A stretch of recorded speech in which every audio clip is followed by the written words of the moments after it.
I-29M made one bad joke, and it cost me my 5-year relationship, part 2. At the repast, I saw she had been texting this guy, Josh. I asked about it, but she made it seem like he was just checking in on her to make sure she's okay. I thought nothing of it and continued life as is, while she went back to school.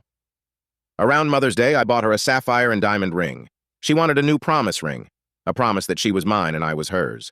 She loved it, and all had returned back to normal, or so I had thought. One Sunday, I had wanted to try this new restaurant. I had gotten to her place, and while she was getting ready, I saw her phone was out and open. I saw she had a text from me. In all honesty, I opened it so it wouldn't be left as a message. When I did, I saw she was texting this guy Josh that morning also. The last text she sent to him was, "Thinking about our convo from last night." I scrolled through, and there were a bunch of timestamps that were hours, even days in between texts, which wasn't like her, and references to convos that weren't there. I was full of rage, fear, hated. I was upset in every single way you can imagine, and you all know. I closed it and tried to reopen it, but she had changed her password. It was at that moment I had known my deepest fear had come to light. She came out of the bathroom and grabbed her phone where I left it, which was exactly where I had found it, and she had gone back into the bathroom. I needed to see more, so I faked having to take a shit so I could get in there and see what was on her phone. It had worked. She left her phone on the sink open. When I looked through it, I saw her messages with Stephanie, telling her, "I'm not a child and to stop holding my hand and get it over and done with."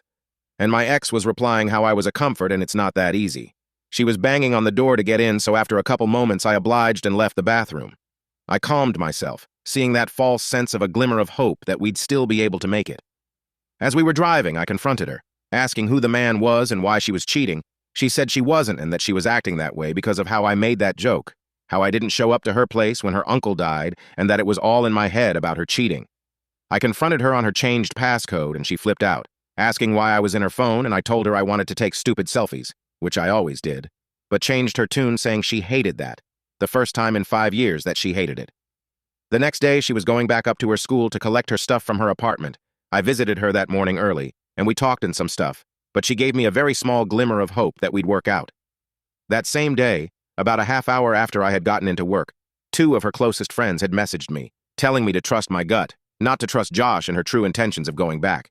I asked for clarification and point blank asked if she was cheating. They said only if I never tell that it was them, and I've